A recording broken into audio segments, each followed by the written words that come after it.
Happy game week. We finally made it. Ole Miss versus Florida, 11 a.m., Vaught Hemingway Stadium, Saturday. It's going to be fantastic. We finally got there. It is our reward. It is what we've done the last 6 months for. To see the Rebs on the field right now. Now, I know what you're saying. We should have been there 3 weeks ago. And we should have. With the 3-month delay is because of incompetence. We all realize that. We all realize that. We didn't have to be there. But that's okay. That's okay. We've seen the rest of the world playing sports for months at this point. Now it's our turn. We finally get that opportunity. And the Rebels are going to break out the powder blues this weekend. So that's going to be fantastic. I am very excited about that possibility. But first, let's go into a little deal where you can follow us on Twitter at @OldPositively or at the Stephen Willis. You can like us on Facebook at facebook.com/POMcast. That's Old Positively. We have a Facebook group as well. Follow us on Twitch at Old Positively, all one word. Follow us on Discord. When you be notifications will be sent whenever we go live. Follow us on YouTube at Old Positively. Subscribe to our page. Hit the bell so you'll get notifications whenever news breaks. We're on numerous things in the podcast world. We're on Apple Podcasts, Stitcher, Spotify, SoundCloud. I think yesterday I saw that we were on TuneIn Radio, and we're waiting for being in review to be on Pandora and iHeartRadio. So we're going to be all over the audio podcatchers as well. So that's pretty cool. We just need a little bit of time. That's all we need. And we're doing the audio stuff now, and that's great. But this is going to be a fully video podcast. We're waiting until next year because the season, as we've explained on this podcast, is a 10-game spring practice. And normal coverage routes will be in vain. There's a lot of journalists that are going to make themselves look uninformed and silly based off of their analysis of this game. For instance, I'll do this. Florida State lost to Georgia Tech. Okay, and all the hot takes came out and all the cliches of the same old Florida State and they're going to struggle. They're going to be bad. Mike Norvell was a mistake. Those were the takes that were coming out. But the reality is, without a spring practice and without a fall camp, that's probably 40 hours of video.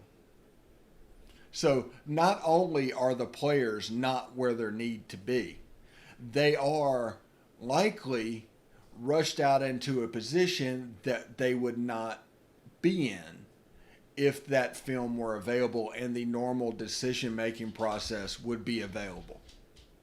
Now understand that. Get that. Ole Miss and Florida are coming at about the same point. They started the same thing, conference only. I mean, it's going to be fine. I mean, Florida has 3 years. This is the third year with their coach. Their system's already in. But Lane Kiffin has a new offensive system that relies on repetition and timing a lot. And the defense is a new system that is going to be very multiple. There's going to be several 3-4s, several 4-3s. In other words, it's going to be sloppy. This is the worst case scenario for a new staff. So Lane Kiffin, Mike Leach, Sam Pittman, and Elijah Drinkwitz, they're all in this boat in the SEC. There's no getting around it. It is what it is.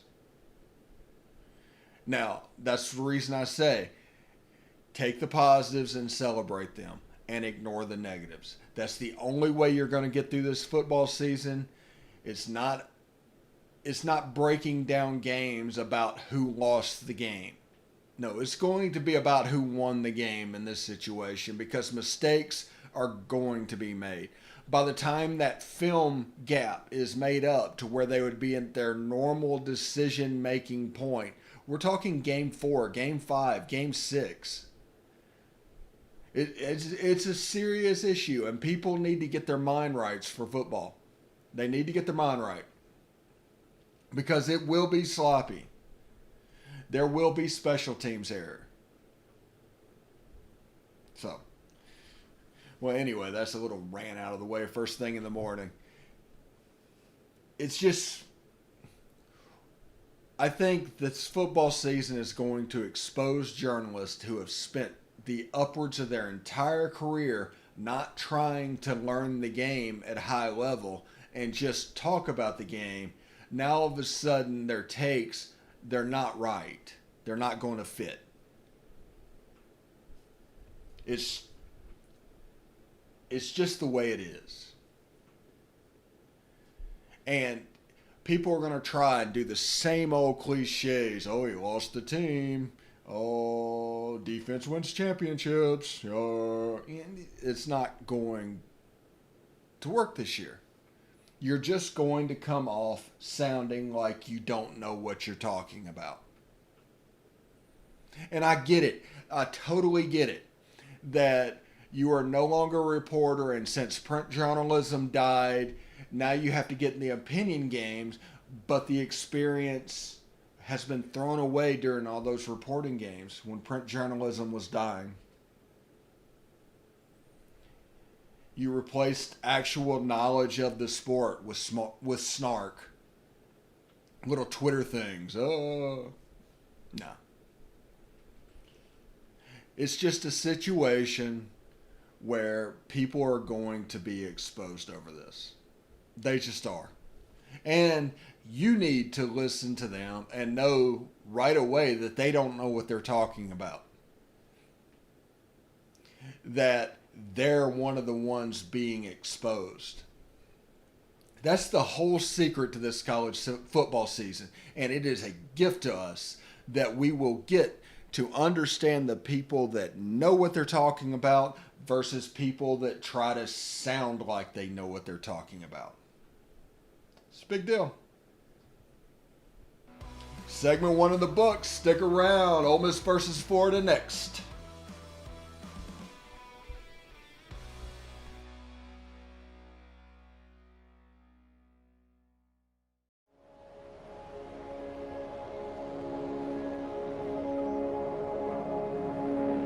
Only 10% of us get enough daily exercise.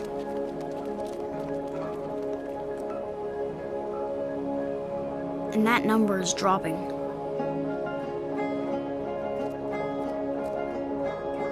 Nearly 30% of us are overweight or obese. We spend 6 hours a day in front of a screen. As a result, we now have a shorter life expectancy than our parents. But give us the right start in sports, and we'll never stop. Learn how at active4life.ca. Hey, this is Stephen Willis from Positively Ole Miss. We're almost done with this break. We'll be back with good information quite soon.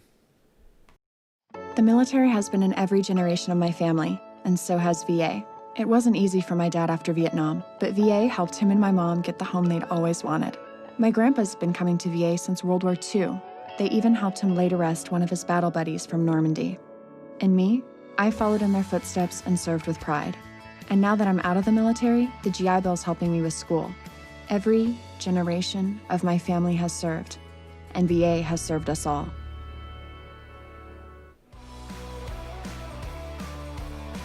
Welcome back. Segment 2, Monday POMcast, 9/21/2020. We've hit September 21st.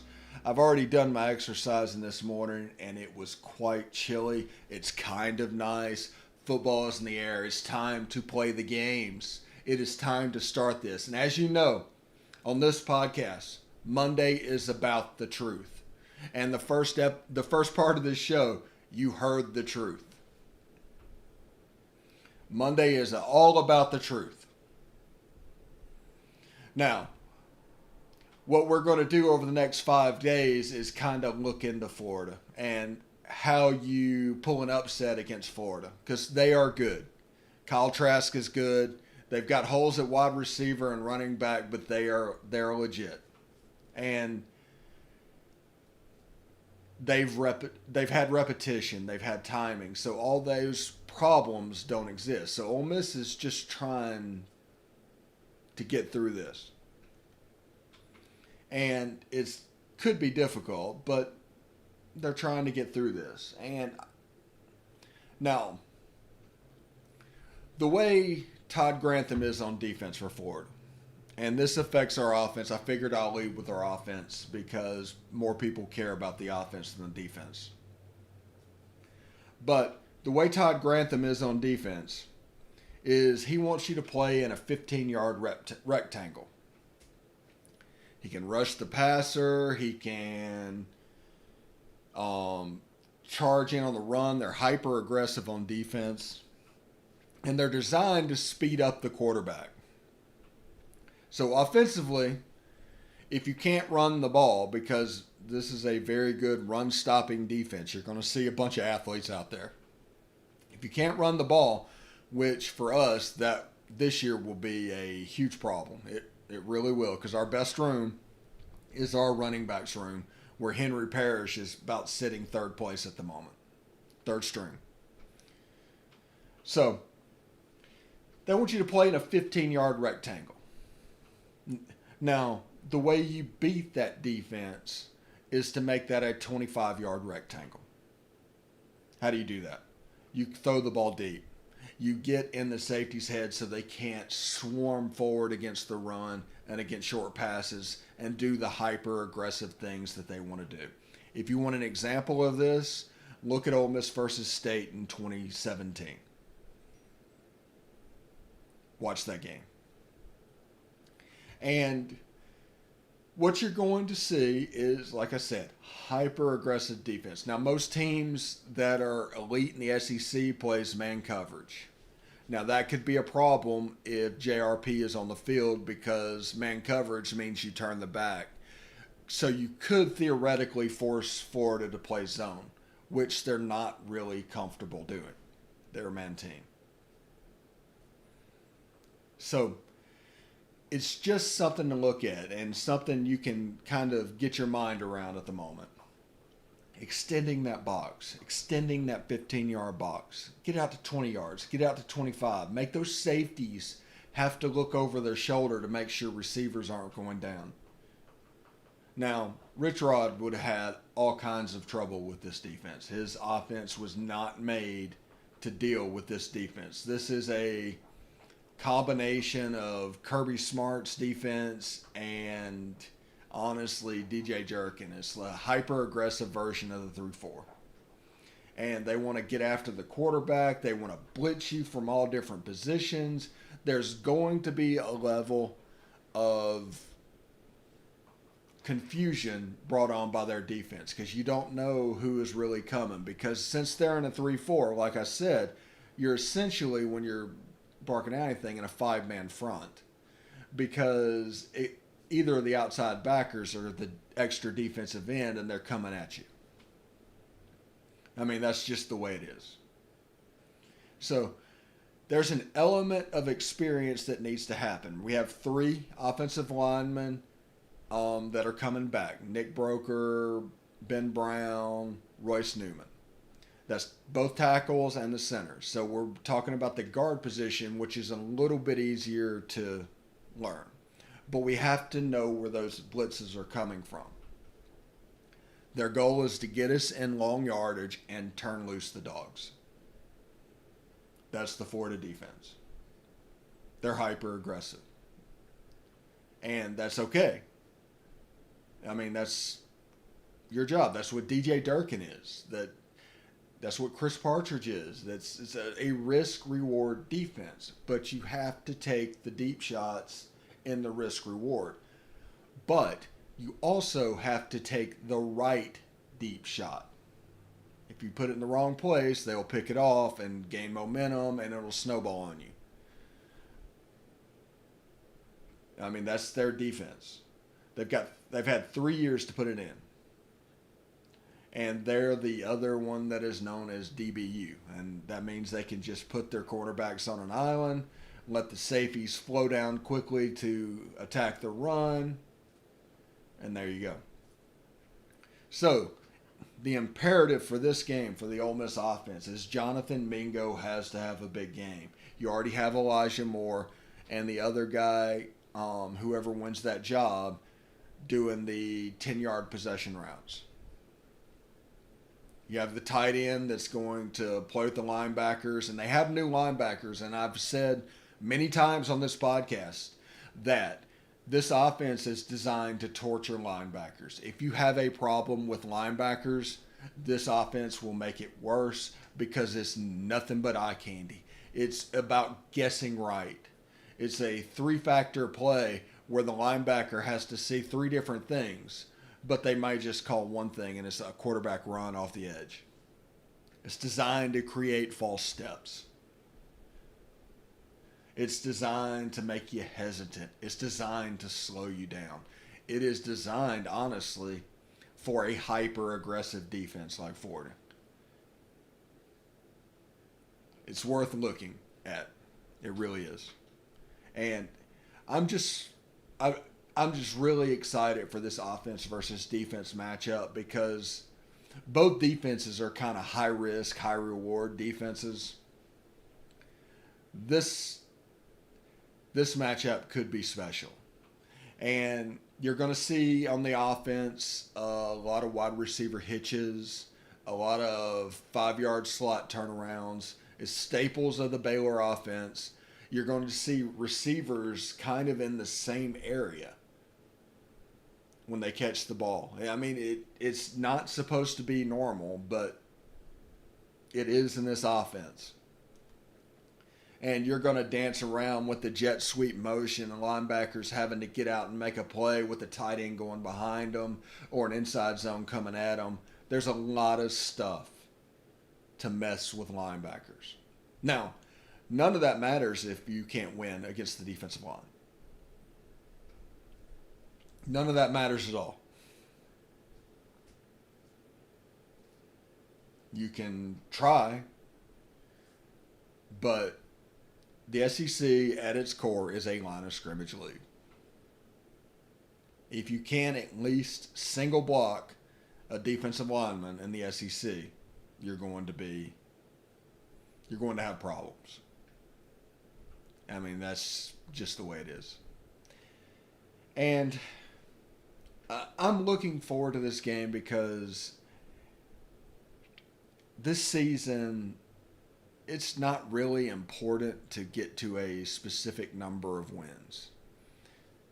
I don't think. I think 5-5 would probably help. But I do think those winning games, is more important than projection.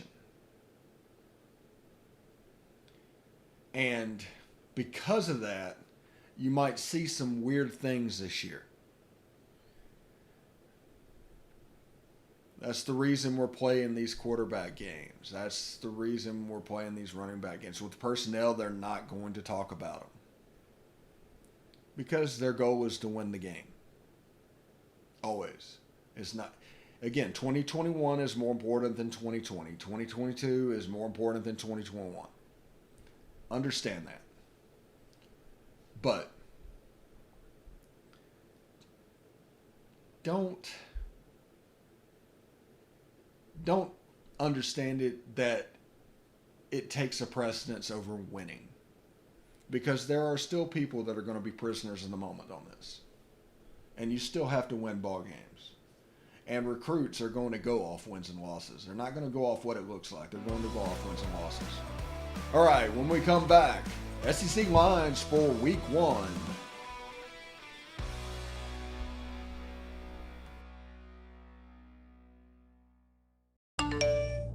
You want to answer that, don't you? I bet it's just killing you seeing the soft glow just inches away. Someone wants to tell you something or ask you something. Oh, come on, answer it already! Just so we're clear, that wasn't my fault. Next time, ignore your inner voice. Don't text and drive. A message from Florida's trusted choice independent insurance agents. Hey, this is Stephen Willis. I just want you to stick around a little longer. We're going to get back to the podcast right after these messages. Tonight, nearly 40,000 veterans across the country are homeless. These men and women have pledged to serve our nation, and now we must serve them. Landlords across the country have helped make significant progress in reducing veteran homelessness by making housing available, but there is more that we can do to bring our veterans home. Visit www.va.gov/homeless to see how you can get involved. And if you are a veteran and you are experiencing homelessness, please call 877-4AID-VET. Thank you.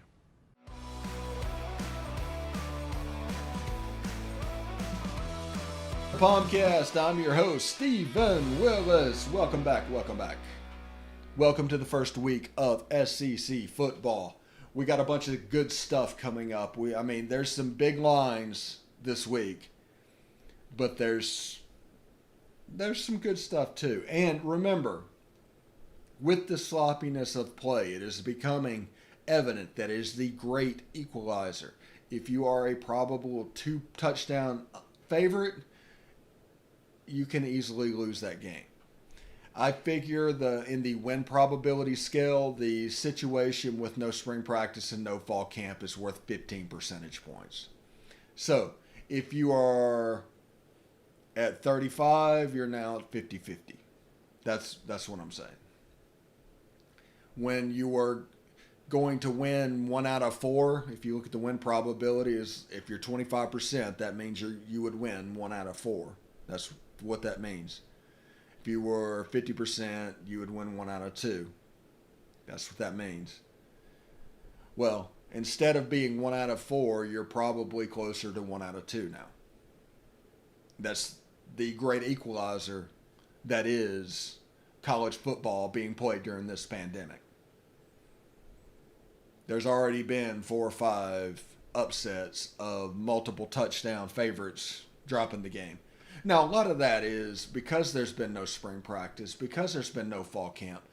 People are just guessing from last season. So there's a little bit of bringing forward last season, and there's a little bit of, going into spring practice, we thought they might have been okay, so let's just guess about it. So just understand that. We're going to do lines, we're going to have fun, but just do that. All right, lines from week 1. BetOnline AG is the company. Florida currently favored by 12 points over Ole Miss. I think that's a little high. I think I would take Ole Miss to cover that. I see Florida, if they win, by a touchdown.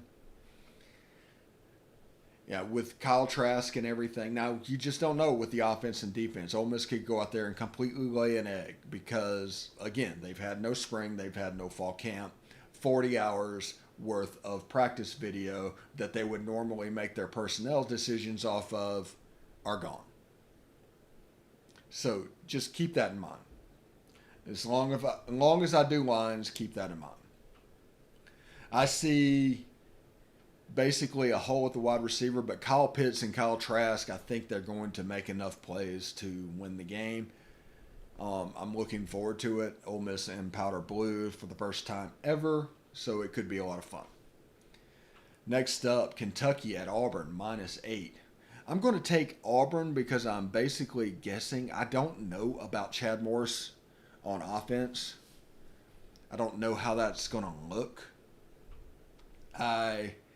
I think with Bo Nix, it's going to look good, but there's a chance an absolute egg is laid by Auburn because Chad Morris, he had 1 season in SMU, 2 years got fired at Arkansas and his offense in the Auburn system.